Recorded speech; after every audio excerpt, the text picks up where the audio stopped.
Namaskaram, Sadhguru. The first question is from Ritika. Sadhguru, Where is she from?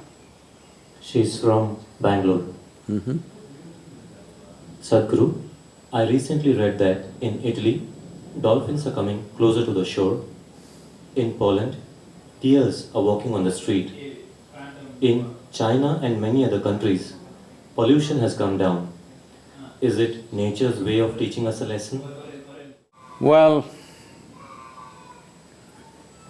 we are referred to as human beings. No other creature on this planet is referred to as a being. We are human beings. That means the basic qualification is we know how to be. Unfortunately, humanity is going about trying to defy this. Well, I've been saying this in many ways. If we don't learn to do things right consciously, nature will teach it to us in a very cruel way. The most important thing in all this is population itself.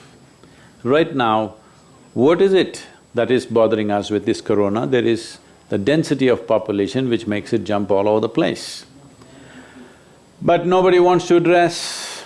Generally, leaders in the world have not addressed this because nobody wants to go against religious groups who are always against this for whatever reason. This is going on for too long. So one basic thing is population. This is really the only problem if you ask me. That is, we are nice but we're just too many.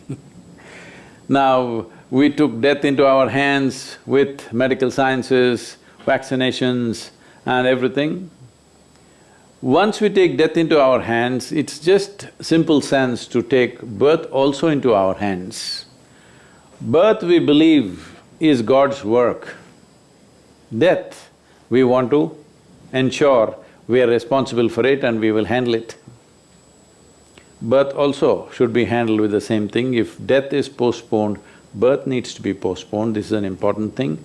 The human footprint has become so big, so very big, that there is no room for other creatures to live. Now, this may not be scientifically correct, probably it is not, but suppose you were a virus. Suppose you were a virus and you live in other animals and animal population is going down and down. Would you not choose a new habitat? Maybe that is what the virus has done because there are not enough animals. One thing is wild animals have dissipated in a very tragic way. Another thing is every day other animals are being slaughtered. In a year, we are slaughtering over 70 billion animals for food. 7 billion people killing 70 billion animals across the world. I'm sure we are not eating that much, but that's how wantonly we are living. So, if the animal hosts are disappearing, maybe the virus is mutating to live in a human being. This is not… I'm not talking science, it's just simple logic. If you were a virus, would you not do that?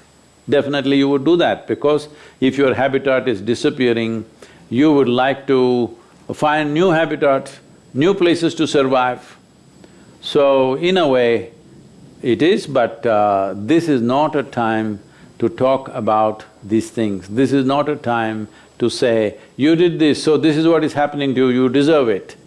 No, this is not a time for that. This is a time for sensible action. If people are infected and they're suffering, they need your compassion and attention. This is not a time to talk about all this.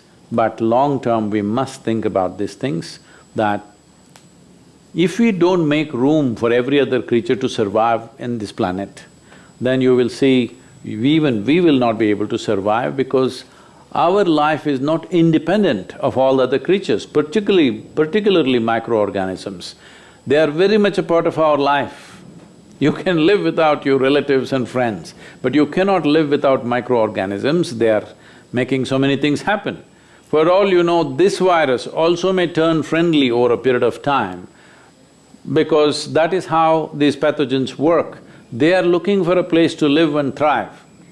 So, their activity is going on in a certain way. Is this a teaching? See, in every situation there is a teaching if we are willing to learn. If you are willing to learn, calamities need not happen. Every day, every moment, there is a teaching, there is a learning. But unfortunately we don't learn, we wait for calamities to happen and then we want to philosophize about it. Please do not philosophize, please do not go about saying, well, we got it and we deserve it or people deserve it, those people who did this deserve that. Leave this nonsense, this will not take us anywhere. Right now, the thing is to see how not to carry the virus. The important thing is, you don't become a carrier, you don't get infected, make sure nobody else gets infected. The simple thing is distance right now, distance from everything. This is the time to be alone, this is the time to turn inward. Well, I've been trying to turn you spiritual for a long time now. It looks like it needed a virus for you.